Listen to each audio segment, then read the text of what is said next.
Halo teman-teman, Assalamualaikum warahmatullahi wabarakatuh.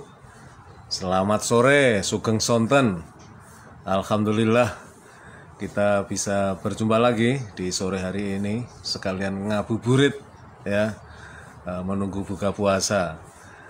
Nah, pada kesempatan ini untuk teman-teman penggemar atau fans setia akun Facebook saya, Panglima Warung Sodaqoh, dan subscriber dari channel YouTube saya Kabar Politik, saya ucapkan terima kasih atas atensi panjenengan semua selama ini ya.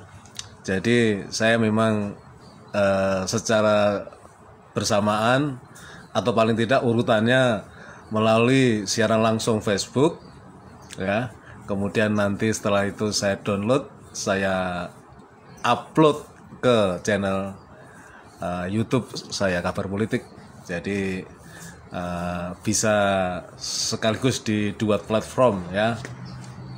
Nah teman-teman sekalian, pada kesempatan sore ini ada 3 isu atau topik lah begitu ya, yang akan saya munculkan ini, karena ini menjadi point of interest ya, titik perhatian dari publik yang belakangan ini mulai marak ya. Apa saja itu teman-teman sekalian? Nah, tentunya bagi yang belum subscribe di channel saya Kabar Politik, subscribe dulu ya. Nah, untuk yang di Facebook ya silakan tonton terus. Karena siaran langsung ini yang bisa menikmati yang pertama-tama adalah kalian para teman-teman Facebook saya. Nah, teman-teman sekalian, jadi yang pertama yang ingin saya sampaikan, rejim Prabowo Roro dan Samsul Ngah-Ngoh itu belum dilantik. Nah, ya kan? Beberapa waktu yang lalu sudah pernah saya sampaikan juga. Jadi belum dilantik itu program yang pada waktu kampanye itu digembar-gemborkan itu sudah banyak direvisi ya, berkali-kali direvisi. Yang paling top karena ini menjadikan bahan candaan itu adalah program makan siang gratis, nah, ya kan, yang oleh kaum 58. Tentu kalian tahu maksudnya 58 ya. Nah, menurut Mahkamah Keluarga itu 58% bangsa ini memilih Prabowo Roro, nah, ya kan. Jadi mereka lah yang bertanggung jawab untuk menerima apa yang menjadi program dari Prabowo Roro Samsul Ngah-Ngoh ini ya, meskipun belum dilantik. Apa itu teman-teman? Makan siang gratis. Jadi dulu skema awalnya ya, indeks per orang ya yang menerima jatah makan siang gratis ini itu adalah 15.000. Kalau 15.000 rupiah ini orang Jawa bilang ya agak memper lah ya. Kalau kita masuk ke rumah makan Padang masih berani lah, masih pede ya, masih dapat nasi, sayur, kemudian ayam goreng sepotong masih bisa itu. Nah, yang terakhir ya, dan ramai diperbincangkan di media sosial, angka 15.000 ini ya kemudian dipangkas. Ini belum dilaksanakan. Ini dagelan betul ini. Belum dilaksanakan, sudah dipangkas menjadi separuhnya saja, yaitu 7.500.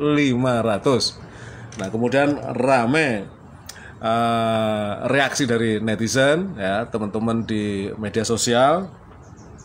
Di antaranya ada yang bilang, ini teman saya misalnya Mas Ibas Heksotaruno ini mengatakan kalau 7.500 di kampung dapat nasi pecel sama remuan rempeyek tepung tok. Di Jakarta dapat nasi uduk, orek tempe sama kerupuk hambar. Nah, ya kan. Saya nimpalin itu. Karena saya Panglima Warung Sodaqoh. Ya, kalau di Warung Sodaqoh itu indeksnya per bungkus 6.000, itu lebih memper lagi itu. Kalau misalnya uang 7.500 itu diserahkan ke Warung Sodaqoh, wah lebih memper itu ya. Isinya lebih berkualitas lah. Karena kita 6.000 aja udah bagus, apalagi 7.500 ya kan. Nah, Jadi ini rezim Prabaroro yang belum dilantik ini ya, sesuai janji pada waktu kampanye ini belum dilantik, belum dilaksanakan, sudah direvisi ya kan. Kemudian dagelan masih berlanjut ini. Banyak yang kemudian komentar, nanti kalau 7.500 seperti umumnya yang terjadi di negeri Konoha ini ya kan, turun sampai ke lapangan, artinya itu kan dari atas segitu ya, nanti bisa dibetetin itu ya, dipecel-pecel ya. Dibuat belanjaan, nanti turun jangan-jangan sampai ke bawah tinggal separuhnya, katakanlah 3.000 atau paling banter 4.000. Ada yang bilang wah itu untuk Indomie rebus aja nggak dapet gitu kan, kecuali mau rebus sendiri dikasih mentahan dengan satu bungkus begitu ya, atau dikasih apa namanya itu energen itu kan, dapat berapa bungkus itu ya. Jadi inilah wajah Konoha ya, orang publik, rakyat terutama ya, terkesima dengan janji yang berbasis perut. Dikasih janji yang berbasis otak ya, sekolah murah, sekolah gratis itu nggak tertarik ya, tertariknya untuk ngisi perut.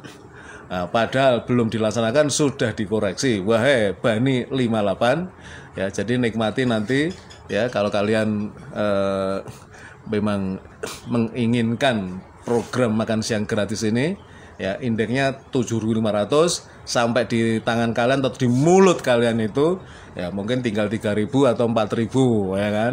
Ini sudah dimenangkan oleh Mahkamah Keluarga ya, orang apa namanya, pemimpin dengan janji makan siang gratis belum dilaksanakan sudah dikoreksi. Itu yang pertama ya, ini dagelan di negeri Konoha. Nah yang kedua ini beredar kabar ya, saya juga baru baca di portal-portal mainstream seperti CNN ya, bahwa pemerintah, nah ini yang saya bingung ini, artinya kalau sekarang yang masih berkuasa itu Sarkowi ya kan, walaupun tinggal 3 bulan, barangkali kebijakan ini ya dari dia, tapi nanti kan prakteknya akan dilanjutkan oleh Prabaroro ya, yaitu adalah bahwa mulai bulan Januari tahun depan, tahun 2025 ya, kurang 6 bulan lagi dari sekarang, semua mobil dan motor wajib punya asuransi ya, namanya asuransi third party liability, TPL, mbuh karepe apa, tapi yang jelas asuransi ya, wajib bagi pemilik motor dan mobil ya. Artinya ini adalah kalian atau kita ini harus membayar premi begitu kan ya, nggak tahu per tahunnya berapa misalnya ya kan. Sejauh pengalaman saya dulu, zaman saya tahun 2004 itu beli mobil baru, dan itu yang pertama dan terakhir ya ngerasain beli mobil baru, karena selebihnya itu kemampuan saya hanya beli mobil bekas. Itu kemudian diikutkan di asuransi untuk mengcover keamanan, keselamatan mobil yang saya beli gitu kan. Meskipun sekarang saya sudah tidak apa namanya, sependapat dengan asuransi ya. Artinya bahwa saya ikut pendapat dari ulama yang mengharamkan asuransi. Kalau mau tanya silakan ulamanya ya, saya cuma ngikut saja ya, karena saya lakukan ini lama, 20 tahun yang lalu ya, tahun 2024 itu kita dalam skema pembelian atau cicilan itu ada asuransi all risk ya, untuk semua resiko ya. Jadi memang pada waktu itu misalnya kejadian mobil mengalami kecelakaan baik kecil maupun sedang sampai berat ya. Ya, pada waktu itu saya mengalami ya, jadi kemudian bisa diklaim, kemudian mobil dibawa ke bengkel yang kerjasama dengan pihak asuransi, dibenerin, kita cukup bayar 100.000 ya, selesai, mobil kembali seperti sedia kala, seperti semula, penyok lah atau apalah gitu ya. Nah itu kalau asuransi yang pada waktu itu swasta ya. Nah kalau sekarang ini aturan ini diberlakukan, siapa pihak asuransinya itu? Apakah negara? Apakah pemerintah? Ya. Terus kemudian Kalau semua mobil dan motor, artinya berapa juta ya jumlah kendaraan yang ada di negeri Konoha ini yang harus ikut asuransi ini, ya kan? Nah, ada yang sudah sinis mengatakan untuk asuransi swasta saja, untuk klaim itu kadang-kadang tidak lancar, ya kan? Ada macam-macam alasan, yang jelas tidak lancar, tidak serta-merta kemudian diluluskan klaimnya, ya. Lah kalau ini pemerintah, kita tahu sendiri. Ada yang mengatakan ini Bang Asari Usman itu mengatakan jangan-jangan setiap 1000 klaim itu paling yang lolos atau yang berhasil mendapatkan klaimnya itu hanya 1 dari 1000 kendaraan itu. Artinya sesungguhnya ini adalah akal-akalan, akal bulus ya dari yang berkuasa ini untuk memeras rakyat. Jadi belum berhasil mensejahterakan rakyat, tapi sudah menyembelih ya, sudah membebani rakyat dengan beban hidup yang semakin berat. Ya, coba teman-teman ya. Saya nggak ngerti soal tata negara ini. Ini artinya programnya siapa? Sarkowi atau Praberaroro? Karena nanti berlaku mulai Januari 2025 ya. Siap-siap saja ya, yang punya motor, punya mobil harus ikut asuransi ya, yang di manage oleh pemerintah ya. Tahu sendiri kualitas pemerintahan kita, ngurus KTP, ngurus apa aja babaliut, apalagi klaim asuransi kendaraan bermotor. Nanti prakteknya juga saya nggak ngerti apakah melalui pada saat membayar pajak mobil itu ya, pada perpanjangan pajak itu di situ disertakan asuransi ini ya. Jadi ya siap-siap sajalah gitu ya. Itu yang kedua ya, itu yang kedua kabar dari negeri Konoha yang membuat dada rakyat Konoha semakin sesak.